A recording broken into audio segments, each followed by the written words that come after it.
கர்த்தருடைய பரிசுத்தமான நாம மகிமைப்படுவதாக. ஆசீர்வாதமான ஒரு நல்ல காலை வேளையிலையும் பாளையங்கோட்டை இந்திய தேவ சபையிலிருந்து காலை மன்னாவை உங்களுக்கு வழங்குவதில் மிகுந்த சந்தோஷம். கிருபையாய் கர்த்தர் தந்த இந்த நல்ல நாளுக்காக கர்த்தரை துதிப்போம். இந்த நாள் டிசம்பர் மாதம் 2ஆம் தேதி செவ்வாய்க்கிழமை காலவேளை. இந்த காலவேளை தியானத்திற்காக 1 ராஜாக்கள் 11ஆம் அதிகாரத்தை தியானத்திற்காக எடுத்துக்கொள்ளுங்கள். இந்த நாளிலே இந்த அதிகாரத்தை வாசித்து தியானியுங்கள்.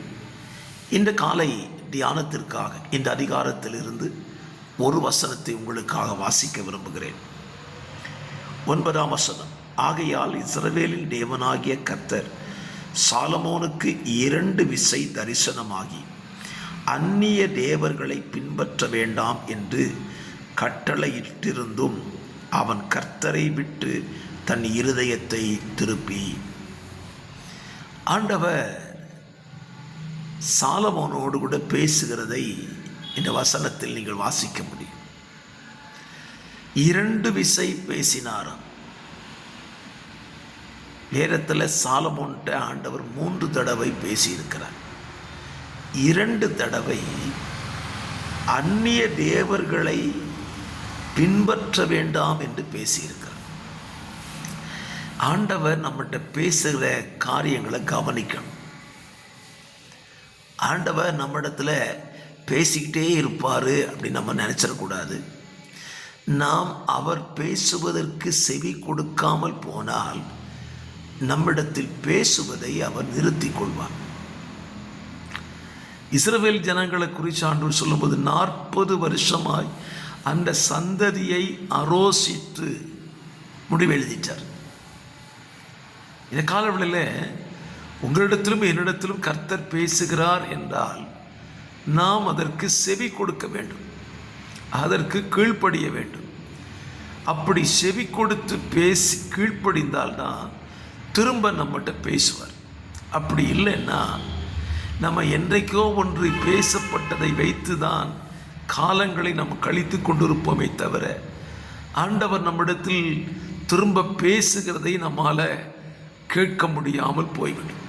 சாலமோன்கிட்ட பாருங்க, ஆண்டவர் 2 விசை பேசின காரியம் என்ன? அந்நிய தேவர்களை பின்பற்ற வேண்டாம் என்று பேசினார். ஆனால் சாலமோனோ அந்த வார்த்தைக்கு அவன் செவி கொடுக்கலை. செவி கொடுக்காம தன்னுடைய மனைவிகளின் பேச்சை கேட்டு அந்நிய தெய்வங்களுக்கு பலிபீடங்களை கட்டினான் என்று வேதம் சொல்லுகிறது. எப்படி சாலமோன் கர்த்தருக்கு ஆலயத்தை கட்டினானோ அதே போலதான் பிசாசுக்கும் அவன் பலிபீடத்தை கட்டிட்டான். விளைவு என்ன? அவனுடைய நாட்களிலே கர்த்தர் அவனுக்கு விரோதமான ஜனங்களை எழுப்பிட்டு விட்டார். ஆகவே இந்த காலவெளியிலே நாம் ஒரு காரியத்தை சிந்திக்கலாம். கர்த்தர் நம்மிடத்தில் பேசுகிற காரியத்திற்கு நாம் கீழ்ப்படிவதற்கு நம்மை முதலாவது ஒப்பு கொடுப்போம். கீழ்ப்படியாமை நாம் காண்பித்து கொண்டே இருப்போமானால் நமக்கு கர்த்தர் விரோதிகளை எழுப்பி விடுவதற்கான வாய்ப்புகள் இருக்கிறது.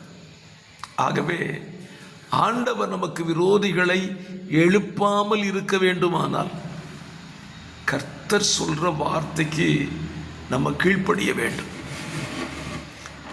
சாலமோனுக்கு ஆலயம் கட்டும் பொழுது விரோதிகள் இல்லை. சுற்றிலும் இளைப்பாறுதலை கட்டளையிட்டார். எருசலேம் தேவாலயத்தை கட்டினான், தனக்கான மாளிகையை கட்டினான், தன் மனைவிக்கான மாளிகையை கட்டினான். விரோதிகள் இல்லை. ஆனால் என்றைக்கு தேவனுடைய வார்த்தைக்கு செவி கொடுக்காமல் கீழ்ப்படியாமல் அதற்கு விரோதமாய் நடந்தானோ அப்பொழுதே கர்த்தர் அவனுக்கு விரோதமான ஆட்களை எழுப்ப ஆரம்பிச்சிட்டார். 14ஆம் வசனத்தை வாசிங்கன்னா, ஆதாத் என்னும் விரோதியை கர்த்தர் எழும்ப பண்ணினார் என்று ஆதாதை குறித்து சொல்லப்பட்டிருக்கிறது. எரோபியாம் என்கிற ஒரு வேலைக்காரனை கர்த்தர் விரோதமாய் எழும்ப பண்ணினார். காரணம் என்ன? கர்த்தருடைய வார்த்தைக்கு அவன் கீழ்ப்படியலை. இந்த காலவெளியில் நீங்களும் நானும் கர்த்தருடைய வார்த்தைக்கு கீழ்ப்படிவோம். அப்பொழுது அவர் நமக்கு சகாயராயிருப்பார். ஆமென். God bless you.